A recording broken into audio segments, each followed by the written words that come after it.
Today's material explores how major fast food chains, particularly McDonald's, have doubled their menu prices since 2014, vastly outpacing national inflation and forcing the industry to scramble with new value menus to win back customers. Yeah.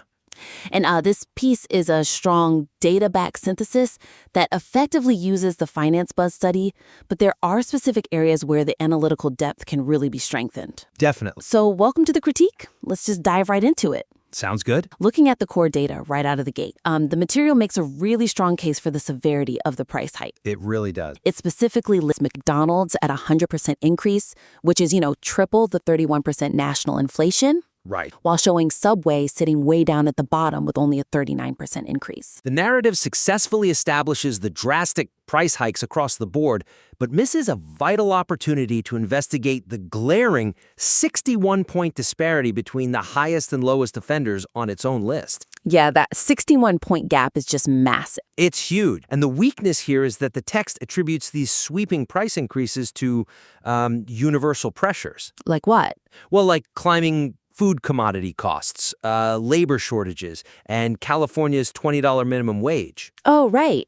But because those pressures impact the entire industry equally, they completely fail to explain why a chain like McDonald's raised prices almost 3 times as much as Subway. Yeah, exactly. It's like blaming a rainstorm for one house flooding while the house next door stays completely dry. I love that analogy, yes. If the weather is the same for everyone, we need to examine the architecture, Exactly. But I have to ask, does the text just assume the reader already intuitively understands franchise economics? It kind of does, yeah. Because that feels like a huge leap to take for granted. We absolutely cannot take that for granted. So the suggestion here is to dig into the chain-specific fact. Okay. The author needs to explore the franchise business models or the strategic brand choices that insulate some chains from inflation while exposing others to extreme price jump. So what does that actually look like on the page? How do we give them a concrete example? They could add a short paragraph right after that initial data list. Oh, wait, yeah. And this paragraph would contrast McDonald's heavy reliance on costly automated tech investments or, real estate maneuvers against Subway's smaller footprint. Right, because Subway is much less labor-intensive. Exactly. You walk into a Subway and it's just a counter and a toaster oven in a strip mall. Yeah, they don't have massive industrial fryers. Or those giant wraparound dual drive-thrus that McDonald's is building everywhere now. Right, and the huge dynamic touchscreen. So by contrasting that, the piece can explore whether McDonald's is intentionally abandoning the cheap tier entirely. Oh, I see. Yeah, to fund all that new real estate and technology. That's a fascinating angle. It completely flips the narrative from McDonald's being a victim of inflation to them using it as a cover for brand evolution. Precisely. Okay, so building directly on how different chains are handling these price hikes, let's look closely at the section discussing what the chains say. Yeah, the corporate response. Right. The text summarizes that McDonald's points out that the Big Mac meal rose only 27%.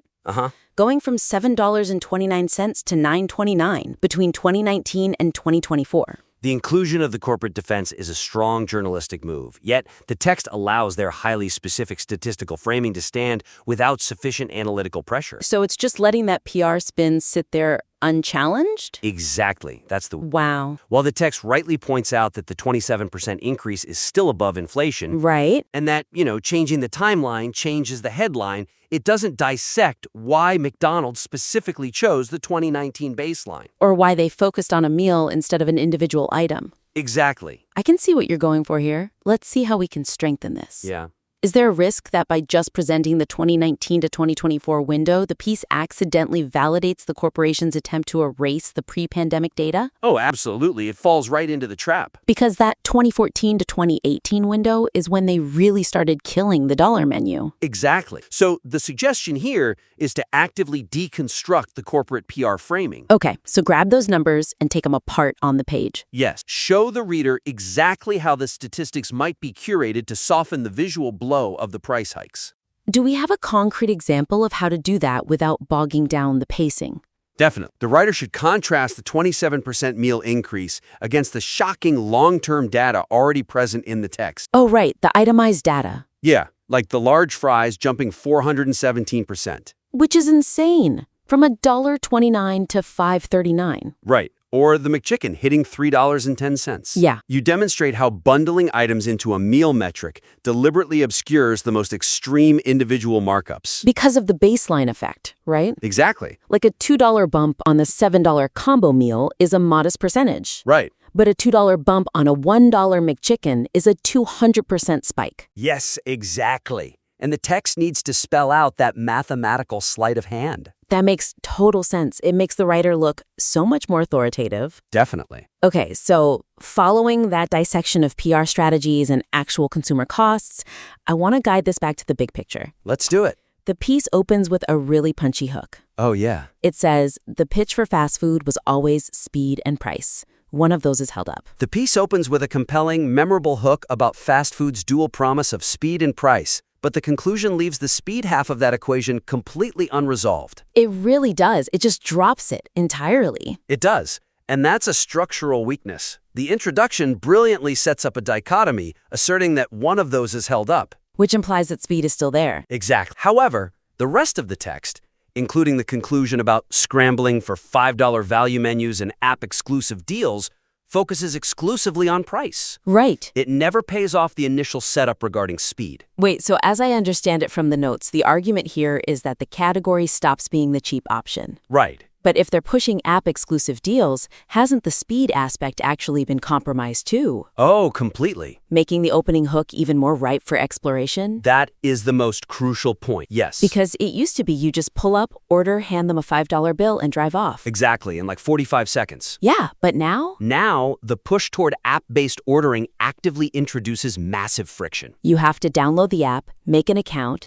Yeah. Navigate a complex UI just to find the $5 promo code? And then wait in a mobile pickup line behind 6 delivery drivers? Right. It completely destroys the spontaneous velocity of the old drive-thru. Wow, yeah. So what's the suggestion for the writer here? The suggestion is to bookend the material by returning to the original premise in the final paragraph. Okay. They need to evaluate whether the surviving pillar of speed is enough to sustain these businesses now that the price pillar has collapsed. I like that a lot. What would be a concrete example of how to word that conclusion?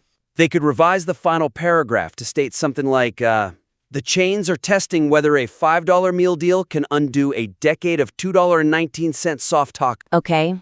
But if customers are forced to pay premium price, the mere convenience of speed may no longer be enough to justify the trip.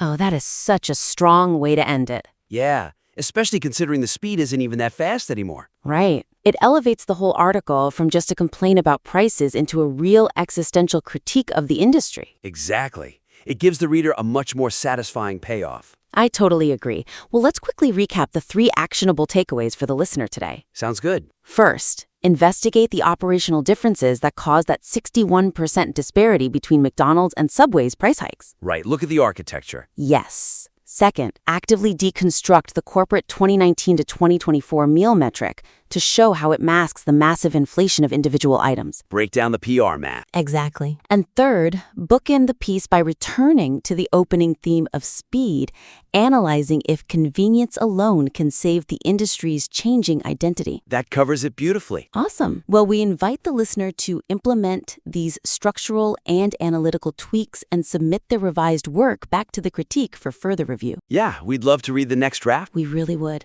Thanks for joining us.